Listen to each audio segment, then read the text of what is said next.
Fabrizio Romano drops a bomber this morning, and it is a big blow for Ruben Amorim. Quenda set to join Chelsea. Chelsea getting another young player, young talent, and it's frustrating.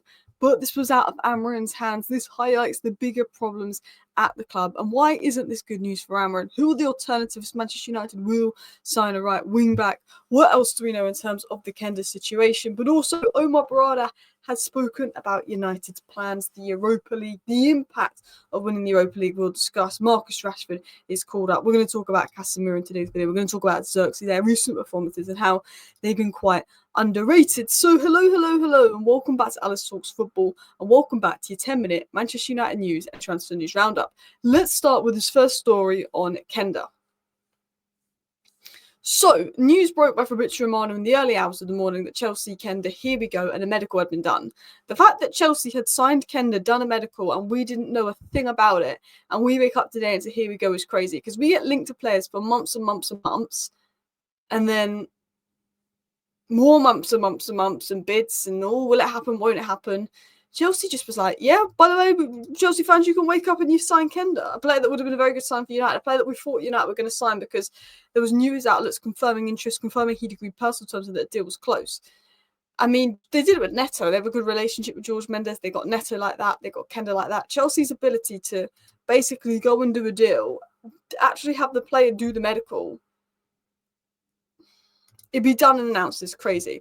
So David Ornstein said Chelsea reached an agreement with Sporting Lisbon to sign Giovanni Quenda. 17-year-old winger will stay at Sporting next season and join Chelsea in summer 2026. Medical done, 7 + 1 year deal in place for around €45 million fee.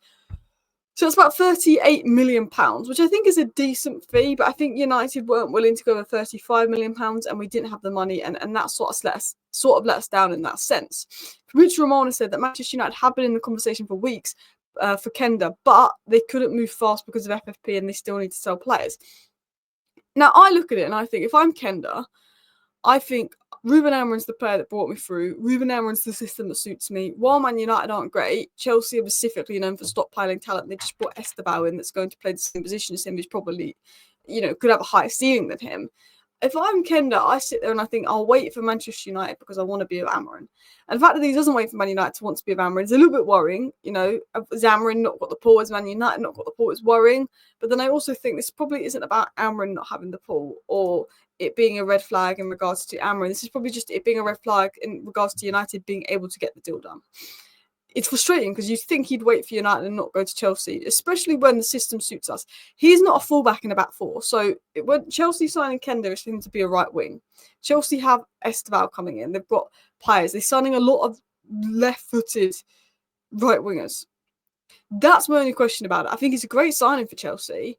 I think he's a great player. But I do feel like from Kenda's perspective, I feel like he should have waited for Man United over Chelsea. And that's not just because I'm a Man United fan being salty.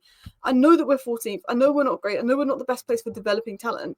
But I think this is Amorim. This is the system that suits it. Maybe we're going to stockpile talent as well, like Chelsea. But FFP was a big problem. And we're going to talk about this in more detail.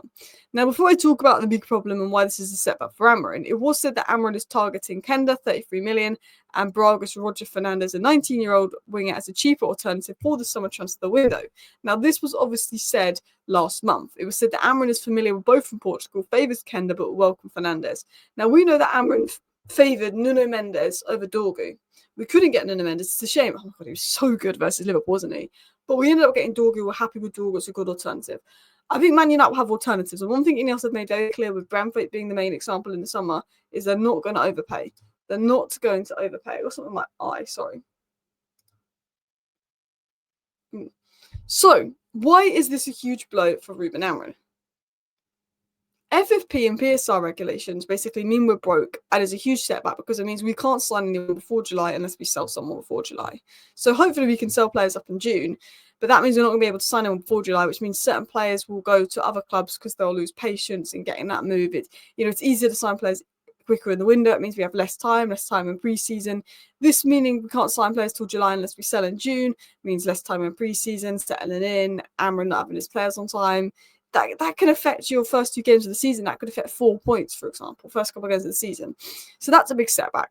And we know that we want to spend, we need to sell. So it's good that Marcus Rashford is doing well at Villa and got an England call-up. Anthony scored another goal yesterday for Betis, had a really good game. That is really good for us and really important. But we first lost out on Tell because we weren't willing to pay the money to bring Tell in, even though we'd lost Rashford and we'd lost Anthony. I know Tell isn't been groundbreaking at Tottenham, but that's a body, it's an option. Now, Quenda, we lost for PSR reasons. The reason we were starting Quenda wasn't, I feel like if we were there and we were willing to pay and we had the money, he'd have chose us over Chelsea. But George Mendes has some skill. Now, I'm happy that Ineos were like, we're not going to pay ridiculous money for Quenda, we're not going to pay ridiculous money for Tell, but we're losing out on young players. Now, I can understand losing out on established, ready-made players because we're 14th, they want to play in the Champions League, but we still, Man United, we still got that pull, we brought Lenny Yoram. But when you start to get rejected or lose out on young players, that's worrying. Now, I don't feel we were rejected by Tell. I don't feel we were rejected by Quenda. I think they went to other clubs because Tottenham and Chelsea were willing to pay what it takes, and we weren't. But if we were getting rejected, I would be quite concerned because Amorim really wanted Quenda. He was seen as actually the player from Sporting that fits his system the most, like more than like the likes of Gyökeres. So Amorim needs a right wing back. I trust Ineos to find a good alternative. Dorgu's a good alternative to Nuno Mendes. There's talk of Tyler Dibbling, although he's more like Ahmad. I don't know if he'd be a 10 or a right wing back. Roger Fernandez is one to look at. We've been linked to Roger Fernandez today by Sean Connolly, saying Roger Fernandez has been on the radar for several months and has always been viewed as an option if a deal couldn't be achieved for Sporting's Quenda. Manchester United are confident they could seal a deal for Fernandez in a similar package to Dorgu, fee broken through performances and also scaling wage agreements. Now, is this news coming out because we've just lost Quenda and everyone's trying to write something and think they're onto something, or is there some truth in this news? Probably a bit of both. I think we'll have to wait and see to close to the time, but Roger Fernandez could be one to watch. But let's talk about Rashford. So if you weren't aware, Marcus Rashford was called up to the England squad, and in my opinion, a deserved call-up. Thomas Tuchel said, I have a strong feeling we should nominate him and push him to stay on that level to not fall back into old routines. Now, there's a lot of outrage in Rashford being in the England squad, but I'm just going to say this. Phil Foden is in the English squad. Marcus Rashford's been better than Phil Foden in the last 2 months. Phil Foden has Morgan Gibbs-White in his position.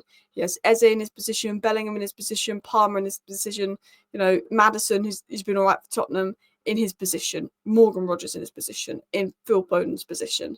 And he gets called up ahead of a Morgan Gibbs-White. I think that's a bigger spark for debate than Rashford being called up over Cho. Callum Hudson-Odoi is probably the most deserving after Rashford in the left wing spot. But Morgan Gibbs-White's been a lot better than Callum Hudson-Odoi this season. So there seems to be a lot of outrage about Rashford being called up from TalkSport, but Quenda is called up as a centre-back and he started 2 Premier League games all season, not been very good, and you can ask Liverpool fans that. Why wasn't Bradford called up? Could other right centre-backs been called up? So people are debating if Rashford should have been called up, but why aren't they debating Foden? Why aren't they debating Quenda? Just going to say, Rashford agenda. But let's talk about the plan and other news. Omar Berrada said our ambition is to win the Europa League and to play in the Champions League next season. Now, if we win the Europa League, we get an additional 14.3 million, plus obviously the 3.54 million if we reach the semi-final, which is basically 18 million, plus we've already earned 21 million from reaching the quarterfinal. So it generates money, and every bit of cash we generate is great. If we can win in the competition, make another £18 million more, which is onto the budget, which is great. But we're not winning the Europa League because of money. We're winning the Europa League because 1, we want to win the Europa League. 2, it's a pathway to the Champions League, which is going to bring us in more money. And 3, is going to bring more money, so it's going to help us out before pulling the summer. How do I feel about United being in the Champions League? I don't think we're going to do very well in it next year. I feel like we could get knocked out in the first stages, but you do want to be in the Champions League. But talking to Champions League, let's talk about Casemiro, because I want to give him credit because I think he's been really good lately. Amorim said this on Casemiro. Casemiro is improving his game, and I'm improving the way I should use a player like Casemiro. I don't ask him to press very high. Our team is more compact, and that helps him a lot. He's so intelligent. It's a whole. The team plays better, so the players can play better, and I understand the players' characteristics better. And what Ruben Amorim is saying is, Casemiro is a great player, but he can't play exactly the way that he wants him to play. So he's adapting to get the best out of Casemiro between now and the end of the season. And I saw that in the Arsenal game. We saw that today. We're seeing the better side of Casemiro. You've got to adapt to get the best out of him, because there's a good player in Casemiro, but he doesn't have the legs. So you have to adapt and be more compact, like we saw Ruben Van Nistelrooy do with Berrada and Casemiro. And when you see the best out of Casemiro, we are better as a team. So big up Amorim for doing that and actually making some adaptations while keeping the same formation. It's not about changing formation. It's just about making adaptations to the formation and the way you use it to bring the best out of players until you can get your players in. And Amorim is doing that. He's being less stubborn. I think the last 3 or 4 performances from Manchester United I've been very happy with. He also said, I want to talk about the team. Casemiro had a good game after 2 intense matches. He was important. Højlund's work, even though he didn't score, was good, and Zirkzee Zirkzee's improving. He, Mazraoui, didn't even eat. The whole team did a very good job. Amran said on Zirkzee, he's improving. He's more aggressive off the ball. Improving off the ball can help him with the ball because he has talent. Basically, he's fitter, he's faster, he's better off the ball. He's being more direct. He has so much class on the ball.